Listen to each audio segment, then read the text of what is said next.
hard in a life, man. Go on with it, go on with it. Hey journeys, where y'all been? It's Unique and I'm back with another video. So today I wanted to come on and share with you guys a new series on my channel, Living at Home in Your 20s. I wanted to make this series for people out there who may be in their 20s, 30s, living at home with their parents, and who just want someone who they can relate to their experiences to actually speak about these things. Now, I know living at home in your 20s as well as 30s is considered a socially unacceptable thing here in America. Now, I'm not sure as to why there's a negative stigma surrounded around living at home in your 20s and 30s, but I just wanted to come on and share with you guys my experience about living at home. So the first part that I'm going to share with you guys is exactly how I managed to get back home and what were the contributing factors that led me to moving back. Then we can also go through some Q&A that you guys may have that I want y'all to leave in this video in the comment section down below about anything that you guys may be dealing with that are challenging for you. We can address those things in the series for the parts to come. So the first part for me is going to be my background story about how exactly I got here. So fun facts about Unique. Unique was very intelligent, talented, ambitious, the whole nine. I was your star girl, okay? And not to say that I don't possess any of those qualities now. I do, but in a different way. But let's just say I was by the book, nerd, everything. So the expectation was for me to go to college after I graduated. It only made sense, right? Because you're so smart. You're supposed to go to college and graduate, get a good job, make money, and take care of your family. That's essentially what the whole point of life is, right?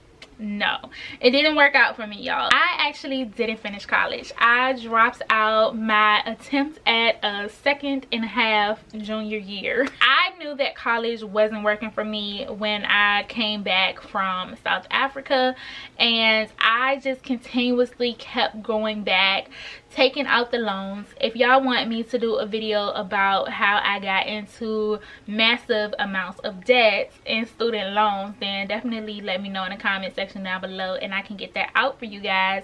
But I did the whole thing because I did not want to come back home and everybody look at me like a failure. I didn't want to disappoint anybody for stopping school when I knew that it wasn't working out. So I convinced myself that I needed to stay because I could just stick it out. Y'all know the definition of insanity is doing the same thing over and over and expecting different results. So I just kept doing school over and over, expecting different results, but the overarching theme was that it just not was for me. So yeah, I ended up dropping out, and once I dropped out, I got a little job at a very reputable company in Atlanta. I didn't go into the company with the intentions of being vested. That's the word that they use. Like, vested is when you work with the company for an extended period of time and then you obtain certain benefits for working there. So for example, at that particular company, you can get like a pension after your 5 years. I never had that intention, y'all. I honestly just wanted to make some money. So I started working out there at that company, and I was making relatively good money considering I didn't have a college degree, and I was able to sustain my living and do all the things that I wanted to do while I was working there and living in Atlanta. So at the time, I had a roommate, the whole 9 yards, and then fast forward a little bit, I end up coming back home after a breakup, and that's pretty much what led me back here because I essentially wanted to get the hell away from Atlanta and the relationship that I was in.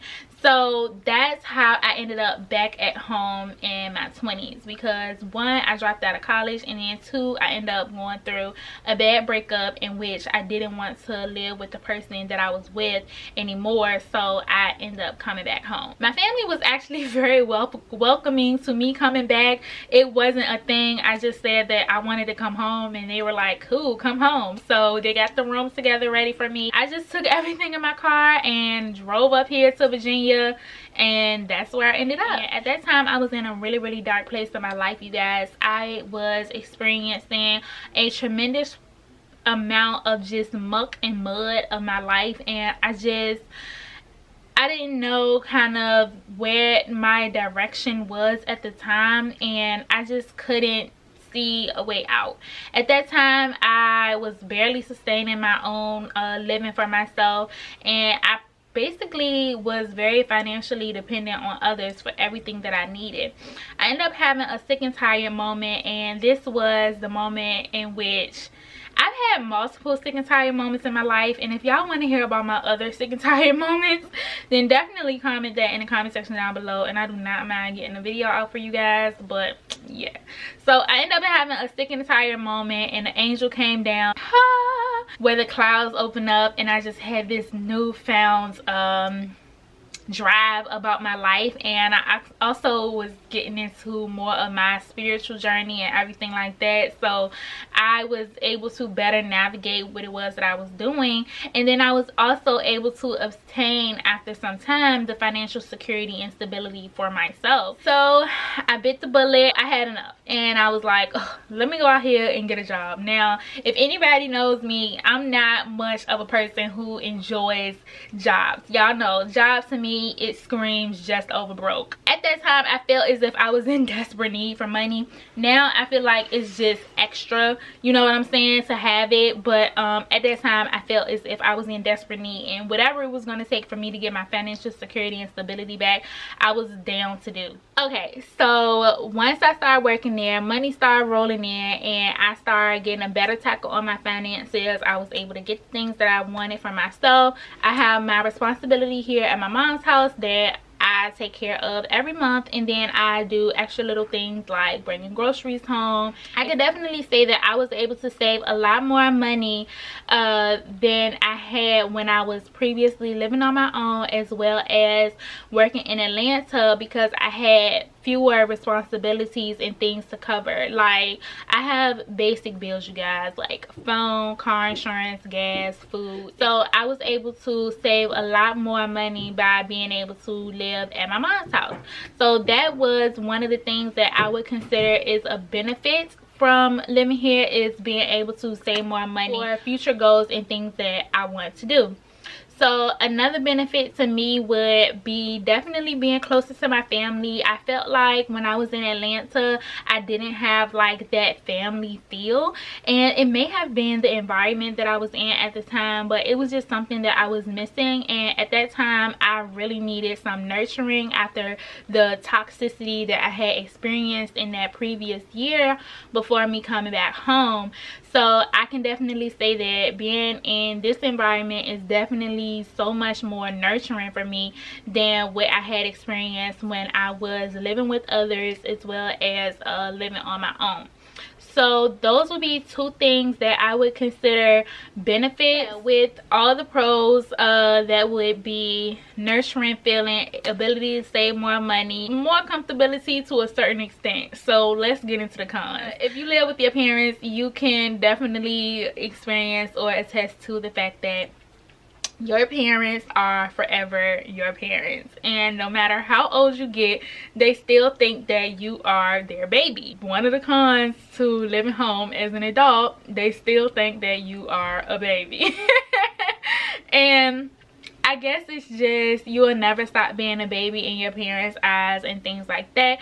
But when you are an adult and you want to have like that freedom of maturity and basically not be seen as a child but be seen as an adult, that line is often blurred when you live at home. I feel feel like nobody takes my maturity level seriously, and maybe I need to mature a little bit more as to why I feel like a kid still. You know what I'm saying? I am a kid at heart, y'all, don't get me wrong, but at the same time, like, I really want to be able to be seen as an adult, like, because I've grown up. But it's just like that line between grown up and kid, they don't really see it. It's just like, you're my baby. Even though I do feel like the baby here, I don't really have a need for a curfew or rules per se.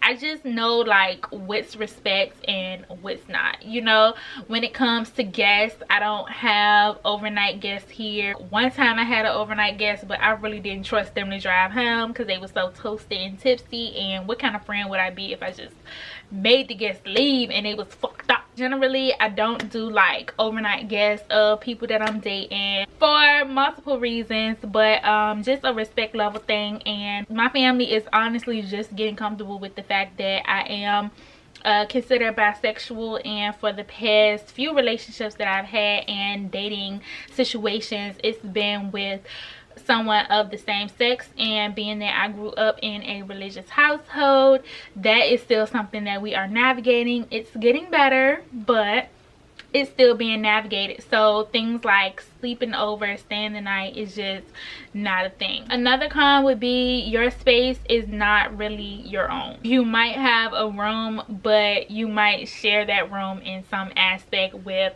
everybody else who lives at the house, depending on the size of the home and how much space y'all have. Like, we live in a smaller house with a lot of stuff, so everybody's things kind of commingles into one of another, and so it's like it'll be your room but you share the space. People have a certain way that they live, and whoever is the queen bee of the hive, the captain of the ship, they make that determination as to how things go. So when you're living at home, you're not the one calling the shots and making the rules as to how the functionality of the house is gonna go. Whoever is the head of that household, or the person that calls the shots, is the ones who make those calls. So you don't really want to make those calls. Another thing that came up for me is that when you come back home into a space, know that spaces hold different energies, traumas, experiences, and memories. And I can say that being back at home, I've had to address a lot of childhood trauma being here, and I've also had to navigate with just fostering better relationship dynamics in some of those areas that may have been broken, or some of those voids that may have been empty.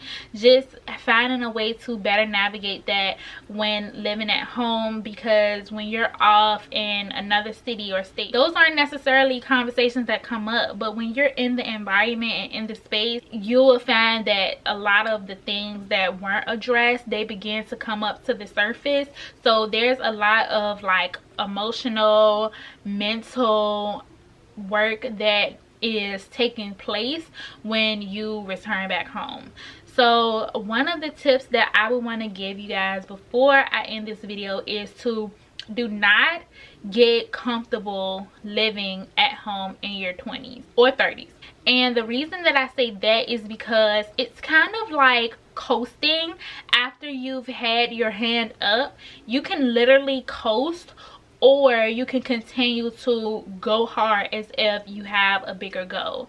So always keep whatever your bigger goal is at the forefront of your mind. So for example, one of the desires of my heart is to be able to live overseas.